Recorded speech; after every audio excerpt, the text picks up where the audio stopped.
Oi, pessoal, bem-vindos à nossa análise de hoje. Vamos direto ao assunto. Aquela afirmação controversa "é falso que datação de carbono é uma ciência imprecisa". Esse tema, sempre esquenta quando a ciência e certas leituras religiosas se cruzam.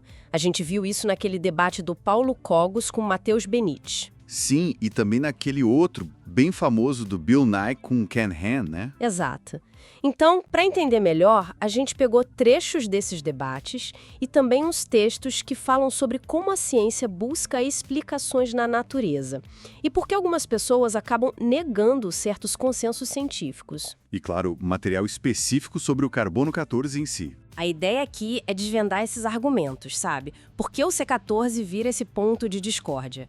E o que está por trás dessas posições tão diferentes que a gente vê nas fontes? Vamos investigar isso juntos. Olha, um dos ataques mais comuns ao C14, que a gente ouve do Cogos, do Ham, é essa ideia de que o método se baseia em premissas, em suposições que não dá para comprovar, sabe?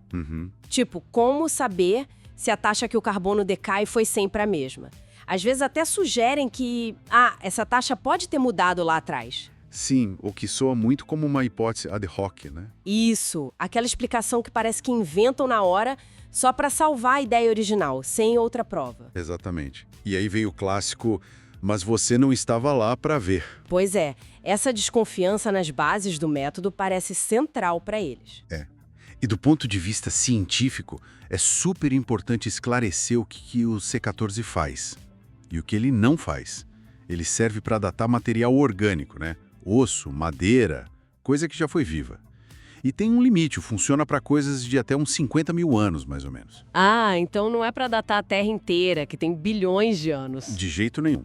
São escalas completamente diferentes, métodos diferentes, e sobre as premissas, como a taxa de decaimento ser constante, a ciência não só aceita isso, ela testa o tempo todo. Como assim testa? A gente calibra o método, compara os resultados do C14 com outras coisas que a gente consegue datar de forma independente. Pensa nos anéis de crescimento das árvores, sabe? Cada anel é 1 ano. Dá para contar milhares deles. Ouvi o Bill Nye falando disso. Camadas de gelo também, né? Exato. Camadas de gelo na Antártida, corais. O Nye mencionou mais de 680 mil camadas anuais contadas no gelo. São múltiplas linhas de evidência que confirmam a validade e as premissas do método dentro da sua faixa de aplicação. Entendi. Então a crítica muitas vezes ou mistura as escalas, ou aplica o C14 onde ele não funciona, ou então trata a falta de familiaridade da pessoa com o método como se fosse um problema da ciência. Certo. A ciência diz que calibra, que testa, mas fica a pergunta, por que justamente o carbono 14? Por que ele vira esse palco de batalha tão frequente? Pelas fontes, parece que tem muito a ver com um choque direto, né? Com cronologias baseadas em interpretações literais de textos religiosos. Viu Cogos, por exemplo, usando as genealogias da Bíblia para argumentar que a humanidade teria só uns 6 ou 7 mil anos. Aí tá o X da questão. Exatamente. Os resultados do C14, que já cobrem até 50 mil anos, e mais ainda, os de outros métodos radiométricos que indicam milhões, bilhões de anos, eles batem de frente com essa visão de uma Terra jovem. Faz sentido? São visões de mundo diferentes sobre a idade das coisas. E sobre como a gente conhece as coisas, né? São epistemologias distintas. A ciência se baseia na observação, no teste empírico, na possibilidade de estar errada e se corrigir. Ela busca explicações no mundo natural, que a gente pode investigar. O que o Benetti chamaria de naturalismo metodológico, talvez. E o outro lado? O outro lado, como o criacionismo de Terra Jovem, do Ham e do Cogos, parte de uma verdade que já está dada, um dogma, um texto interpretado literalmente. A estratégia, então, muitas vezes, não é apresentar uma contra-evidência científica robusta, mas sim lançar dúvidas retóricas sobre as bases da ciência para preservar aquela crença inicial. Tipo, você não estava lá? Exato. É uma forma de tentar deslegitimar a ciência para proteger o dogma. Isso é diferente do ceticismo saudável, que a própria ciência usa o tempo todo para avançar. Entendi a diferença. É mais uma negação para manter a crença do que um questionamento baseado em novas evidências. Perfeito. É o que alguns chamam de negacionismo epistêmico. Então, no fundo, essa discussão toda sobre o C14 é meio que um sintoma, né? De um conflito maior. entre uma visão que busca respostas na natureza, no observável, no testável, e outra que se baseia em fontes tidas como sobrenaturais ou em dogmas fixos. Exatamente. Mas é bom lembrar o que o Bill Nye falou também, né? Que muita gente religiosa no mundo não tem problema nenhum com a ciência. Aceita numa boa. Com certeza. O conflito não é entre ciência e religião como um todo, mas entre ciência e certas interpretações religiosas literais. Ok.